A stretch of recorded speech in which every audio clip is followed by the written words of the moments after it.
seconded. Representative Ward. Speaker, I second the motion. It's been moved and seconded. Any discussion? Representative McDermott. Mr. Speaker, thank you so very much. I realize that this may be a little redundant, and we are in the last legs of our long journey, Mr. Speaker.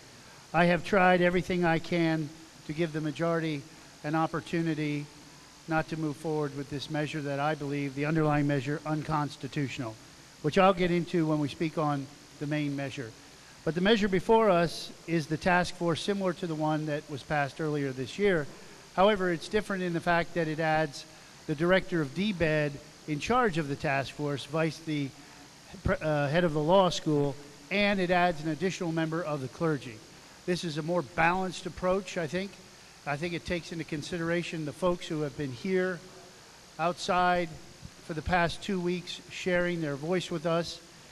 And it gives us an opportunity to do something that's constitutional or do something other than an overtly unconstitutional act. So I have spoken to leadership before the session, and I wanted to find a third way.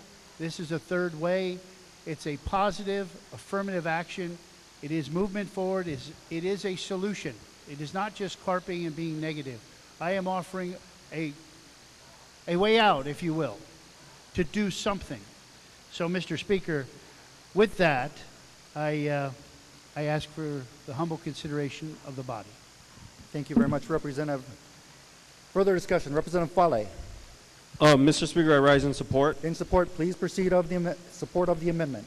Mr. Speaker, for a moment, if we could all take a look at the gallery. For a moment, if we could take a look outside the gallery into the entry area into this chamber. We've seen what we're doing to the people of Hawaii, Mr. Speaker.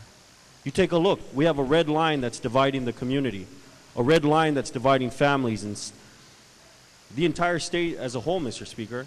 And through the process of this division, we have not allowed other members, neighbor islands, to have the opportunity to speak, to have their opportunity to hear what this is all about, and to either accept or reject this, Mr. Speaker, given the truncated special session that the governor has handed down to us. I rise in support because we need to do what this amendment would do, as it talks about this issue being the most contentious issue of this generation. Therefore, the legislature further finds that rather than rushing to a decision on the issue of same-sex marriage in a truncated special session, it would be more prudent to convene a task force to study the potential impacts of same-sex marriage in Hawaii before taking any legislative action.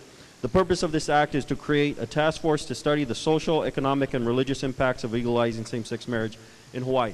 This body passed a measure to that effect, Mr. Speaker, and it was never given an opportunity to do what it was supposed to do. I remember the meeting that we had with the Attorney General and the Governor, and in that meeting, Mr. Speaker, the first words out of the Attorney General's mouth was that we needed to pass this so that people from out of state could come and get married here because it would be good for the economy of the state of Hawaii.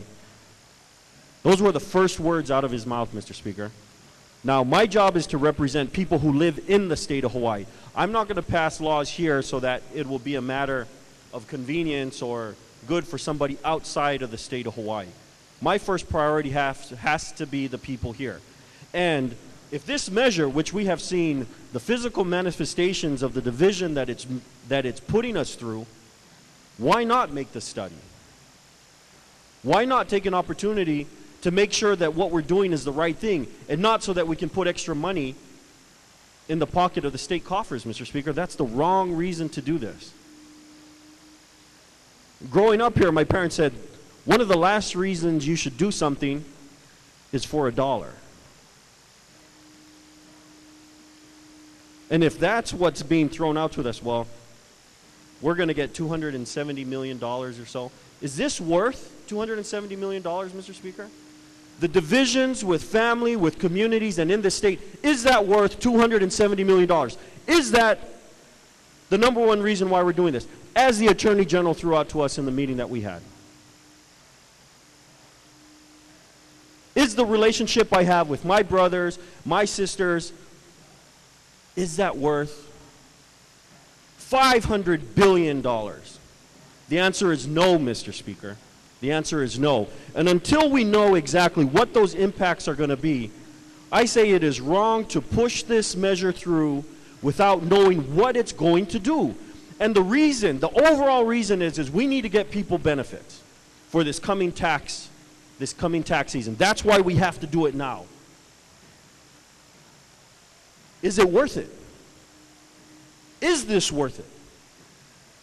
If this body feels that the wedges we are driving through the hearts of our communities, Mr. Speaker, for the extra money so that people can get some extra dollars this next legislative tax season, or so that the coffers can get a little more money over the economic benefits, I submit to you, Mr. Speaker, that's one of the worst reasons to rush this measure. And for those reasons, Mr. Speaker, this amendment is something that the body should consider to make sure that we understand exactly what it is we're doing so we can remove the pain, we can remove the wedges, and act in the best interests of the people and the state as a whole. Thank you, Mr. Speaker. Thank you, Representative. Further discussion, Mr. Representative Speaker? Ward, followed by Representative Brower. Representative Ward, followed by Representative Brower. Speaker, I rise in support. In support, please proceed. Speaker, I made a confession during the 55 hours of testimony that I came out of academia, and as a freshman, I was very, very disappointed in the way we do business here. We don't make decisions on the basis of data. We don't make decisions on the basis of evidence. We don't make decisions on the basis of facts.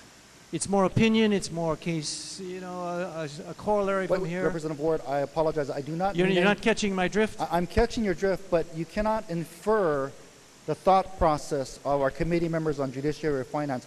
That's your, if you recognize that or believe that, that's your own thought. Okay. But you cannot infer their intent or their thought process. In Indonesian, they say, justru karena itu, precisely because of what you said, is why we need this resolution. It says, let's keep score on what is going on with same-sex marriage in Hawaii.